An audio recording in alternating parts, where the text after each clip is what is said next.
All right, let's try this again. Okay, sounds great. Hobby history. Okay, that sounds much better. Oh, you sound incredible now. Teresa, That? how are you doing? I'm fantastic. How are you? I'm great. We are excited that you're coming to New Mexico. Have you ever been? I have. I've been there several years ago, and I am so excited to come back, especially after everything that has gone on over this past year.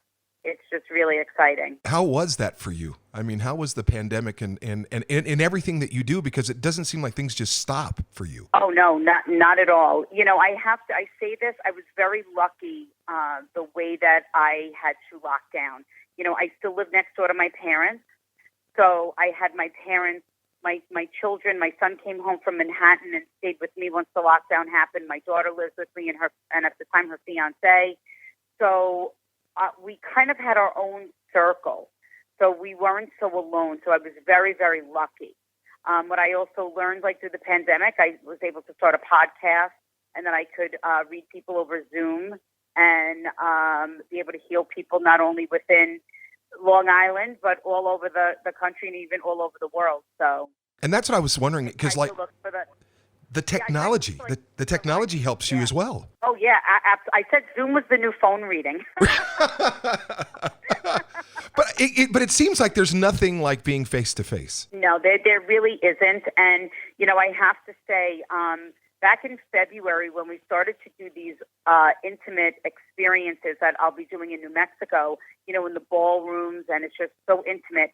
The first several times I hit that stage, I was very emotional. I started crying because I never thought that we would be back doing this again. And the energy that I felt from the people and the souls of the departed was just so incredible. So, well, we're talking with Theresa Caputo, the Long Island medium. She's going to be at Buffalo Thunder Resort and Casino at the Hilton July 27th and 28th. And you're doing 2 shows daily at 4 and 8 o'clock.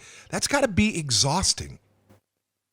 You know what? The funny thing is, I will say, oh, I'm going to be so tired. But in the moment, I'm not. Yeah. I'm actually more energized while I'm reading.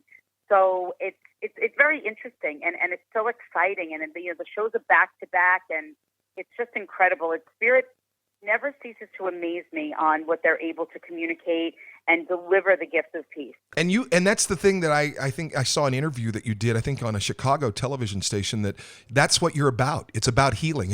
And you said something that I thought was profound. It's like, you know, there's only so many ways someone can die, but the way you experience that is completely different. Right. Yeah, and that was one of the things. I'm glad you brought that up, because that was one of the main things that I kind of really struggled with my gift. I was like, you know, I was blessed with this gift, but who's going to want to come and see a medium and speak to their relatives that have died? And what I learned is that, unfortunately, no matter who we lose or how they die, we end up sometimes carrying burdens and guilt. Should have, could have, would have, only if. And at the end of the day, all of those emotions do not give us the ability to heal. And I understand that there are common things. Like, I could sit back and say, yeah, anyone can say that. Yeah, that's very easy. Oh, of course that happened to my dad or my grandfather. But the validations that spirit give that are so unique to the person that nobody else would know about is really, I think, where the true healing and the light bulb goes off for most people. And that's really where I think the light bulb goes off for people that know that you really have the gift. And I think there's the connection, because I've seen it on television where you have these skeptics that you're talking to, and then all of a sudden they completely melt, because there's no way that no one would have known what you brought up, and that you can almost see the healing beginning, and that's an incredible gift that you have. Absolutely. And to be in that room and to feel that is amazing. You know, people say it all the time. They'll say, I didn't know what to expect when I went to the show. I didn't even know who she was.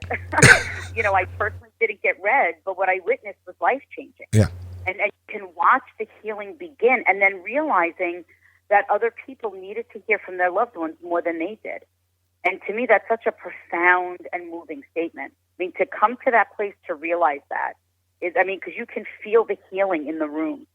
Incredible. Do you ever get a reading or a spirit that scares you, or gets you into a situation where you're terrified? Because I always see things that you know look kind of that there's, like you said, there's a healing point. But do you ever get that scared moment Can I say this to you? I make what I do look very easy. I am scared every moment for a different reason that I'm about to share with you. Is that people come with an expectation. I don't want anyone to be disappointed, right? So my quote unquote scaredness or fearness is that everyone leaves in knowing that their loved ones are with them and not to walk away disappointed. Spirit doesn't quote unquote scare me. Am I in difficult situations when I have to channel someone that was maybe murdered and their loved one is carrying the burdens and guilt because the person that was responsible for their death wasn't held accountable? With every message, I want to make sure that the person is using it for healing purposes. Right. Yeah, because I remember seeing an episode on Long Island Medium where that came up, where I think the brother was shot, and basically the spirit was channeling through you. You need to stop. You need to stop searching, and that had to be hard for you.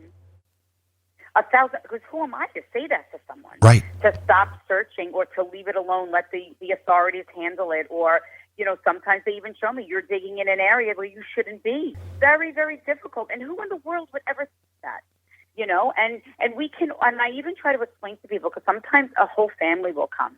I say to them, the only thing you have in common is that you lost the same person. Right. The way that you feel and the way that you grieve is going to be different. There's no right and wrong way. And I tell people, you can grieve and heal the way that you need to, as long as you are not self-medicating yourself, harming someone else or anyone else around you. You grieve the loss of your loved one the way that you feel that you need to. And would you believe how many times people will say, I needed to hear that? Wow. Because they feel they should be grieving a certain way or grieving for a certain amount of time, or there's a right and a wrong way, and there really isn't. Well, I'll tell you what. I mean, I've watched you on television, and I've become a fan of yours over TV.